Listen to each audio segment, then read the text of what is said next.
After all, moon is a satellite for this planet and helplessly strung to this planet and making its rounds.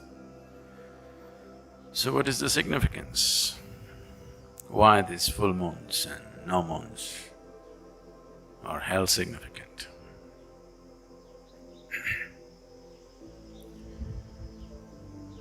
Probably many of you know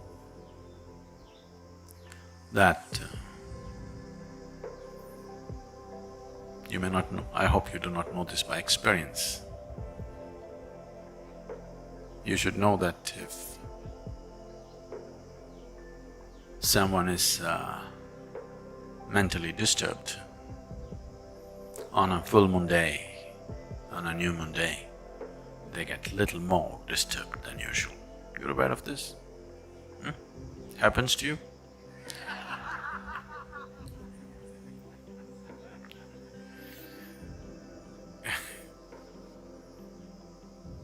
Say yourself, you just stay with me, don't worry about the camera. So, it doesn't happen to you, but it does happen to somebody. So it is not that moon instigates madness, it is just that when the moon takes certain positions, it heightens whatever you are. If you are loving, you become more loving. If you're joyful, you become more joyful. If you're blissful, you become much more blissful. If you're a little insane, you become much more insane. If you're meditative, you become far more meditative. It just enhances everything that you are. So we consider these days important so that you consciously create the right kind of quality in you so that it gets enhanced. Today is Paurnami, in the morning you get up and you be in a certain way, you create a certain quality in you so that by evening that quality is enhanced. So whatever the qualities that you are, so that you start engineering it more consciously than being a victim of unconscious eruptions within yourself. So the moon does not make you mad or meditative, it just enhances whatever you are. You know, even the ocean goes mad. If you are a swimmer on the beach, it's madness for you. But if you are a skipper of a large vessel, it is a boon for you. But something is happening. The very ocean is trying to rise. When the very ocean is trying to rise, the situation may be conducive for you also to rise, probably, if you are willing to make use of it. And moon's influence on human life is far more than that. To do anything with yourself, to be aware where the moon is could be useful because it creates different types of qualities and energies in the system. If one is aware, he could make use of it.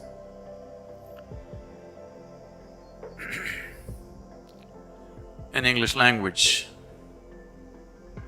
moon is lunar. If you take a step further, you become a lunatic.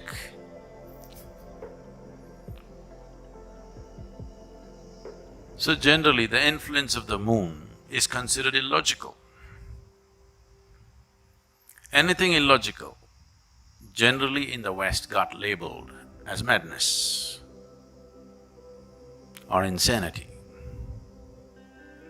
But here, we always saw the limitations of logic. Logic is very useful to conduct the material aspect of your life.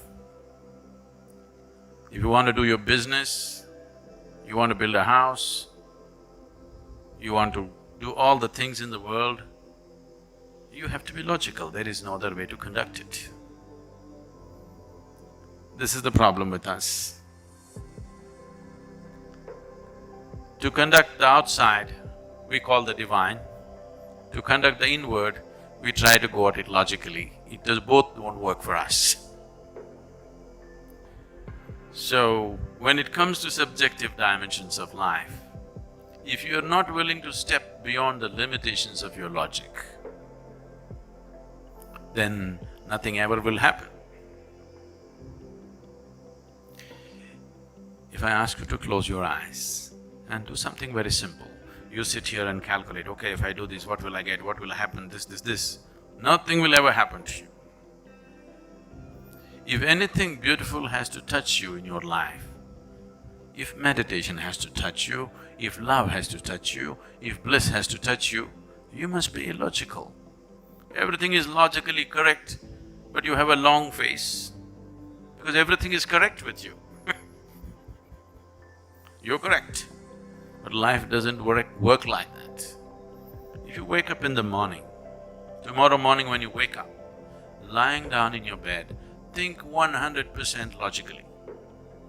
Do not think of all those beautiful moments in your life. Do not go back to any experience which matters to you.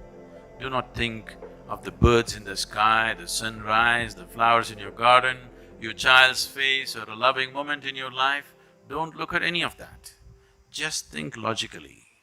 Now you actually have to get out of bed. That's not a small feat. Is it a small feat? It's not a small feat. And then you have to go to the toilet. Then you have to eat, work, eat, work, eat, go to sleep. Again tomorrow morning, same thing.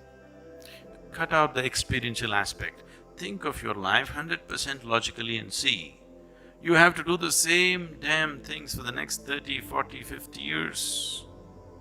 And if you do yoga, it gets elongated.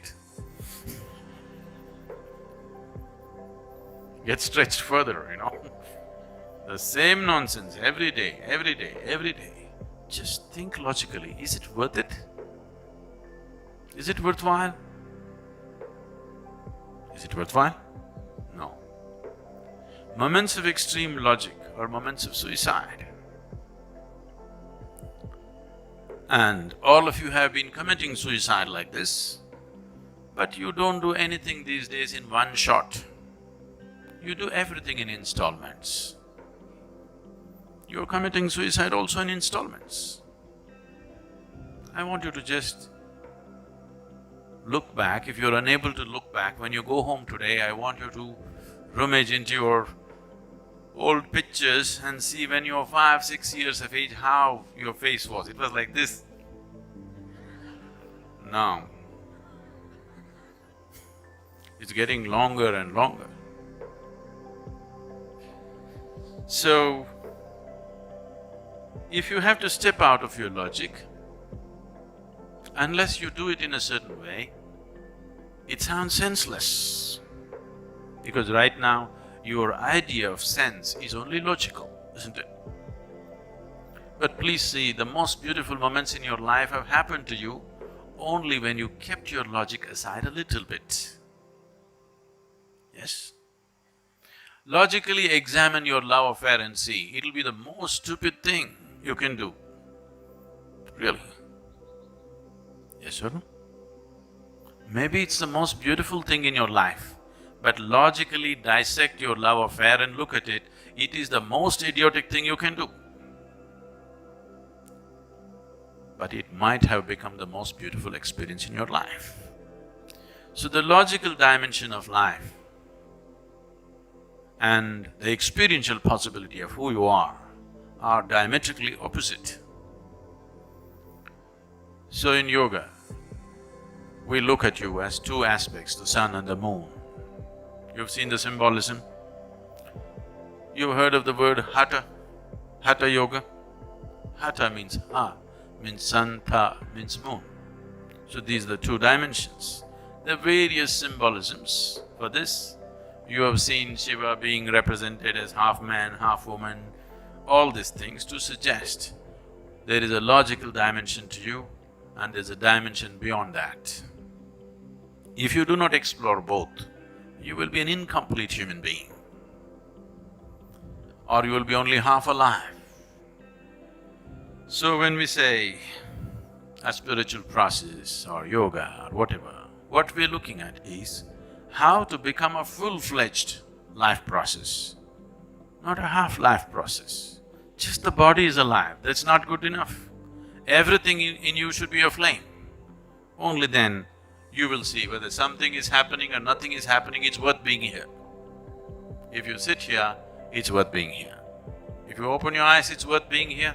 If you close your eyes, it's worth being here. Otherwise, whatever is happening, it's not worth being here simply because only a part of you is alive, the other part is yet to come alive. So the moon, today being a full moon, the clouds are hiding it, but don't worry.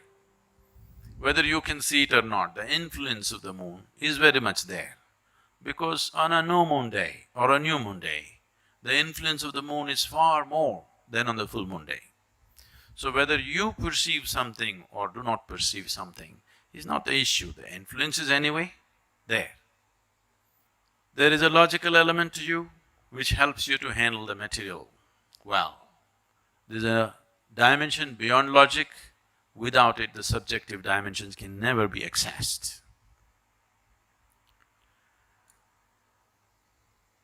The moon is a symbolic representation of that dimension.